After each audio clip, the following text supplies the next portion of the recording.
on to game 3. You know, the guys are excited, pumped up, ready to go. Physical work's in, mental work is still yet to be seen. Still a lot of video. Got some guys texting me asking me, can they skip class today and watch video? I'm like, you got to make that call. I don't know what's going on in class. But I told a story when I was at Michigan State years ago as a defensive coordinator.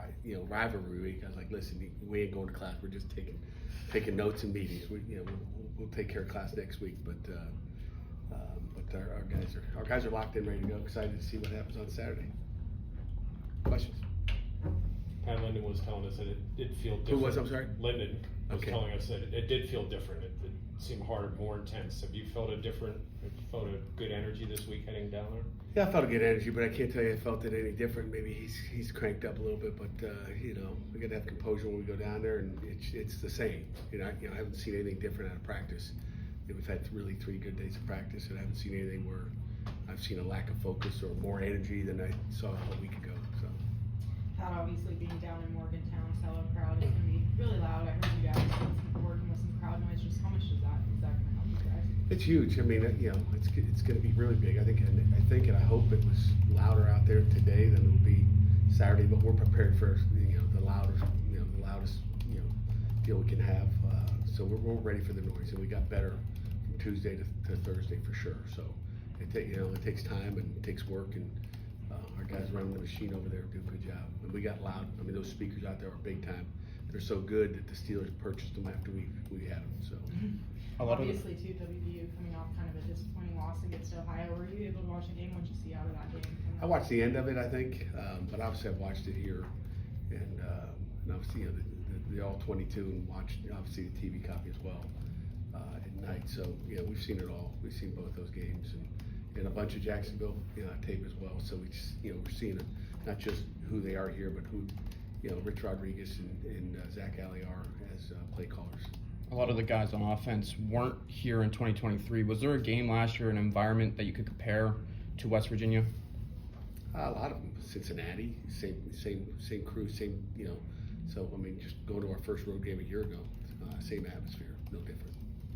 A lot of your guys have been to Morgantown before. A lot of you guys have played West Virginia 1, 2, 3 times. But for the first year players, transfers in or freshmen who aren't from Pittsburgh, just how have you felt your new guys in the program have just kind of understood this rivalry and just what it means, the intensity of it heading into Saturday? Yeah, just I don't really ask. Hey, what do you think of it? Like, they'll get it. I'm sure they get it in the locker room. The guys, will educate them. We've educated them on what it's going to be like. And again, once the game starts, guys. The rivalry's for the fans and what happens in the stands. I mean, sometimes there's things that come out of the stands, but besides that, it's football. And the crowd is the crowd.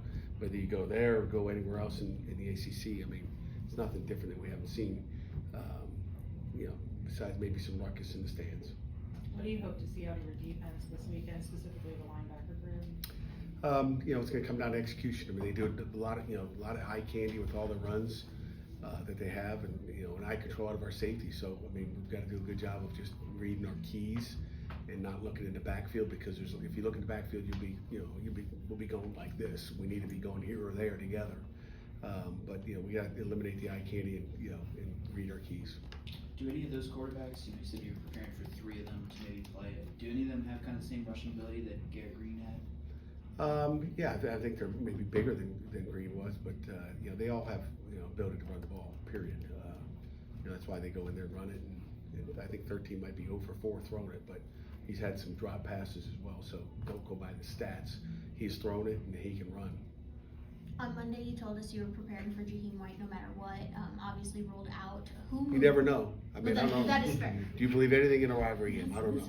Who moved up on your scouting report with him out of the mix? Ash did. I mean, number 27. He's moved up, but he's played a lot too. I mean, he's a tough, physical, downhill runner.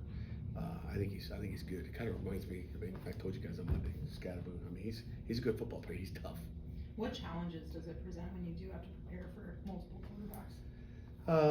The normal, like we prepared for 3 last week. I mean, just knowing who's in the game. Our kids got to know who's in the game. They got to kind of know what plays they like. They'll have packages. They won't all run the same thing. Nico will be the one, I believe, running the whole package. But who knows? rivalry game, maybe they've been saving something for us that they didn't use. I'm sure Coach Rodriguez has stuff that they haven't shown us, guaranteed. Special teams on offense and defense, so we'll see it all. They will throw the kitchen sink and more at us for sure. You expressed a desire in the past for this game to be at the end of the schedule instead of towards the beginning. Is that something you still wish for, and do you feel like that's possible given the current landscape? Yeah, I think it's possible to schedule whenever we want. And again, as long as we play them, that's great. I don't care when we play them. The date doesn't. But the old school, Thanksgiving. I think it was Thanksgiving Day, right, Chris? I mean, it was Thanksgiving Day. That's when it was played. I think it's cool to play it like we used to back in the old days. But I don't care. First game of the season, second, third, fourth, eighth, doesn't matter.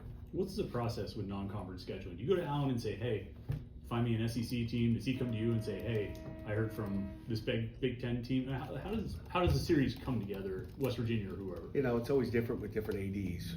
That's for sure. So it'll be a back and forth. He'll ask him, "What do you think about this?" I mean, it'll just be an ask, "What do you think?" And I'll give him my opinion, and then we'll roll from there. Do you lose something about? 13-9 happens because West Virginia can go to the national championship, and Pitt in a bad season can play the spoiler. Do you lose a little bit of that with it being early in the season as opposed to at the end? I don't think the fans really care. I mean, they might have cared back in 2007, whatever that year was. But it's all about this game. I don't think the fans care when it's played. Going back to when that game is played, I don't think it loses anything this early. It's people want to see a big game in September. They don't want to wait all the way till November. How crucial have your special teams performances been so far this season, and also going into West Virginia? How important will that be? It's that third phase. I mean, is it number one, number two, number three? But we want to win all phases. That's our goal going into it. We work hard on offense, defense, and special teams. So that phase is huge. We got a block punt a year ago for a touchdown. You think that 7 points is important? So, I mean, those are important plays. The one play, there's 6 seconds, and then the special teams are off, and again, offense and defense is coming back on the field. But it's the only unit that goes out there for one play to get the job done. Hopefully, one play, go out and get the job done. Some special forces, they go out and they come back. And to me, that's it's really important. We've done some nice things. We've made some mistakes, and obviously, the most important play in football is the punt play, right? We got to be great and win the punt war. You guys you're averaging 21 yards per punt return, 40 some per kick return. Those numbers probably aren't sustainable, but are you seeing things that make you think you guys can continue to be a threat in the return game also? Yeah, I think so. I think those are sustainable. I don't care. It's setup, it's coaching, it's fundamentals, and I think we can continue to sustain those. Now it's going to be every play we're knocking off 40. If you have 3 returns and one's for a touchdown and 2 aren't, then you might there might be touchbacks too. We're probably going to see more touchbacks, or we're going to see some pooch kicks where they don't give it give our deep returner a chance to return the ball. So we'll see how that goes, but we're going to see a lot more probably touchbacks too as we get further into the schedule. Knowing how hectic last year's game ended, the final 2 minutes, is that something you kind of prepare for, or how do you prepare for situations like that can happen super last minute?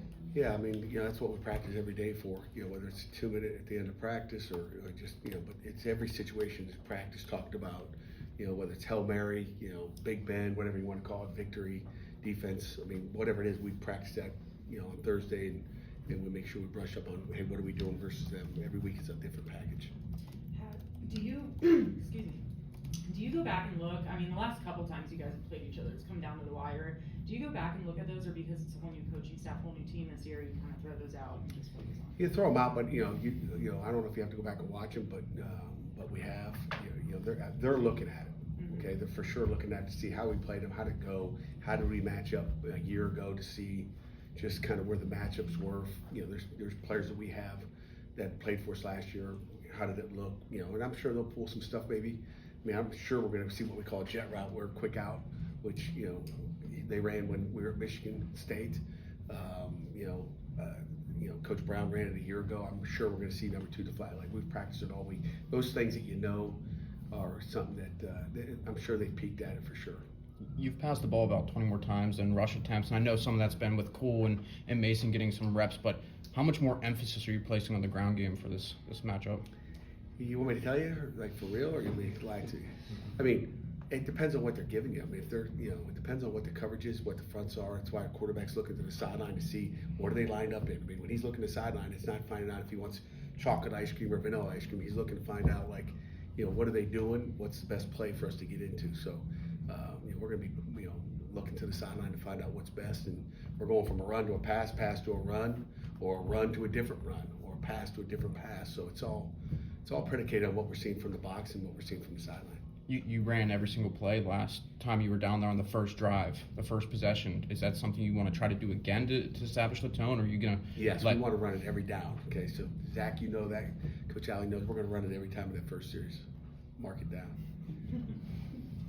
I don't know how many times I've been scrolling social media and I've seen MJ Devonshire's interception this week. How is part of the ability to become part of the lore of a rivalry when you make a big play like that, part of what makes these games special? It is. That's a great question. I mean, I think, legends and heroes are made in this game. I mean, whether it's Pat Bostic on a quarterback sneak and his helmet's out and he doesn't even remember the play if you ask him, because I think he was knocked out. But I mean, there's plays like that. You become legends in this game. People will remember you forever for those big plays. MJ, his gloves are in the College Hall of Fame. I mean, you become a legend in this game.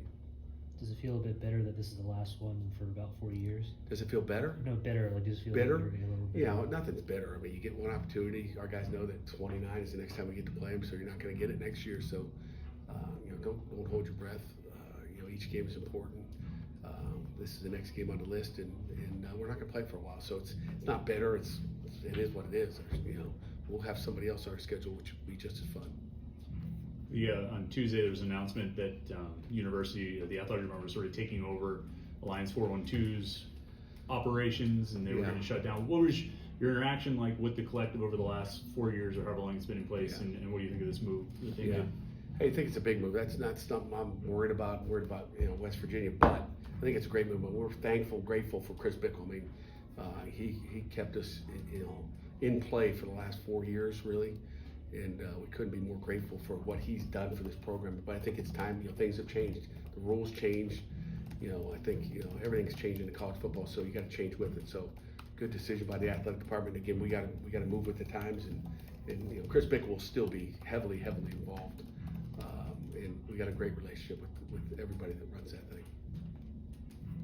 I was also curious about, Rodney Gallagher seems to be their main slot guy right now, and you obviously have a history with him. You've known him for a long time. Is he becoming, or has he become the playmaker, the athlete you thought he would be coming out of high school? Are you seeing him? We'll find out Saturday. I mean, he had a couple catches on us last year, but we'll find out how he's grown.